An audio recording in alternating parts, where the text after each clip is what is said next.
अस्सलाम वालेकुम नाज़रीन, मैं हूं हकीम ज़िया शाहिद। वेलकम करता हूं आपको अपने चैनल पर। उम्मीद करता हूं आप लोग खैरियत से होंगे।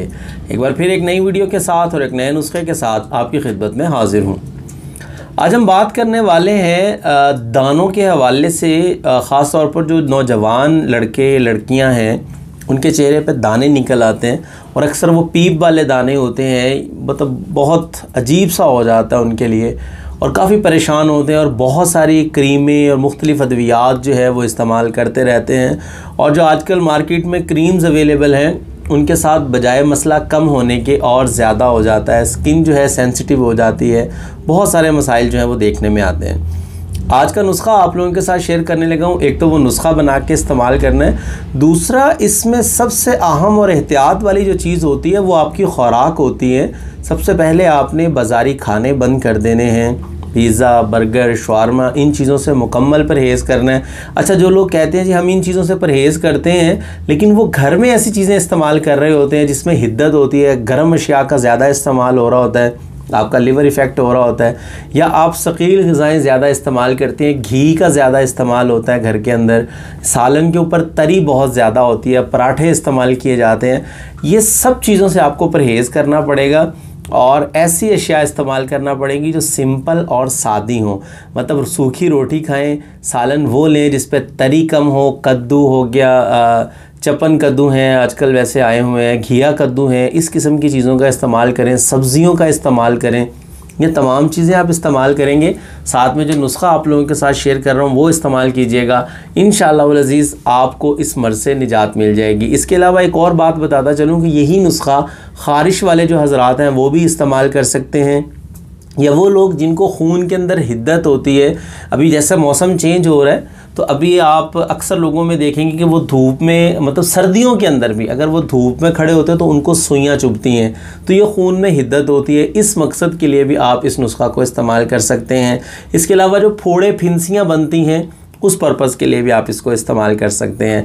तो बहुत सारी चीज़ें, एक ही नुस्खा आप इस्तेमाल कर सकते हैं। तो आपको बताएंगे आज का नुस्खा कि क्या नुस्खा है, लेकिन उससे पहले अगर अभी तक आप लोगों ने हमारे चैनल को सब्सक्राइब नहीं किया, सब्सक्राइब कर लीजिए, साथ लगे बेल आइकन को ज़रूर प्रेस कर लीजिए ताकि हमारी लेटेस्ट वीडियोज़ आपको मिलती रहें। तो चलिए बताते हैं आज का नुस्खा। आपको सिंपल 3 चीज़ें आप लोगों को चाहिए होंगी, 3 चीज़ें। नंबर 1 पे आपको बरगे नीम चाहिए होंगे, नीम के पत्ते। अच्छा, ये नीम के पत्ते जो हैं अगर ये आप ख़ुद उतार के छाँव के अंदर इनको सुखा लेंगे तो बहुत ही ज़बरदस्त है, क्योंकि जो पंसारी की शॉप से आपको मिलते हैं बरगे नीम, वो धूप के अंदर उन्होंने खुश किए होते हैं तो उसके फ़वाइद जो हैं काफ़ी ज़्यादा कम हो जाते हैं। अच्छा, बरगे नीम आप ख़ुद तोड़ लें, हर जगह पे नीम का दरख्त पाया जाता है, तो कुछ दिन लगेंगे, 3, 4, 5 दिन के अंदर अंदर इसके पत्ते तैयार हो जाते हैं। ला के उनको धो लें, धोने के बाद उनको किसी खुली जगह के ऊपर हवा लगवा लें, उसके बाद उसको बिछा के कोई कपड़ा उसके ऊपर उनको डाल दें, 3-4 दिन के अंदर अंदर ये खुश्क हो जाएंगे। अच्छा, नंबर 2 पे आ जाते हैं नौशादा ठीकरी। नंबर 3 पे जो चीज़ आपको चाहिए वो है गंधक आंवला सार। अब ये तीनों चीज़ें अगर इनके वज़न की बात कर लें, आपकी सहूलत के लिए लिखा भी आपको मिल जाएगा, हम वज़न लेनी है 30-30 ग्राम ले लें, 50-50 ग्राम ले लें, वो आपकी मर्ज़ी है। ये ज़्यादा से ज़्यादा 30-40 रुपए में तैयार होने वाला नुस्खा है, शायद इससे भी कम में तैयार हो जाए, इतना सस्ता नुस्खा है, लेकिन बहुत मुजर्रब है और रिजल्टेड भी है। अच्छा, आप 30-30 ग्राम ले लें, इसका हिसाब लगा लेते हैं। 30 ग्राम बरगे नीम आप खुश्क होने के बाद जब इसका पाउडर कर लेंगे तो 30 ग्राम चाहिए होगा।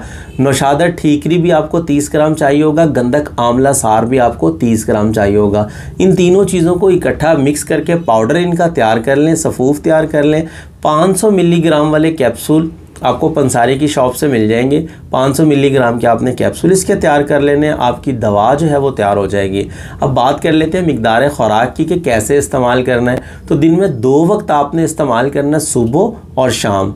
खाली पेट नहीं करना, खाना खाने के आधा पौना घंटा बाद इस्तेमाल करेंगे, पानी के साथ, ताज़ा पानी के साथ, या फिर आप अरके मुंडी ये मैं लिख भी दूंगा, अरके मुंडी आपको पंसारी की शॉप से मिल जाएगा, वो आपने ले लेना, उसके साथ आपने इसको इस्तेमाल करना है सुबह और शाम खाना खाने के आधा घंटा बाद।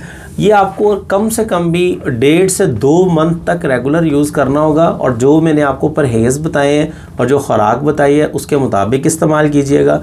इंशाअल्लाहुल अज़ीज़ आपका जो मसला होगा दानों का, ख़ास तौर पे जो चेहरे के दाने होते हैं उससे भी आपको निजात मिल जाएगी, या कोई ख़ारिश वाला भाई है, फोड़े फिंसियों वाला है, या खून में हिद्दत है, इन तमाम चीज़ों के लिए बहुत ज़बरदस्त और मुजर्रब नुस्खा है जो आप लोगों के साथ शेयर कर दिया। उम्मीद करता हूँ आज की वीडियो आपको पसंद आई होगी। अगर वीडियो पसंद आए लाइक कर दीजिएगा, शेयर कर दीजिएगा, ताकि आपके साथ साथ बहुत सारे लोगों का फ़ायदा हो जाए। तो आज के लिए इतना ही था, मिलते हैं किसी अगली वीडियो में। हकीम ज़िया शाहिद को इजाज़त दीजिए। अल्लाह हाफिज़।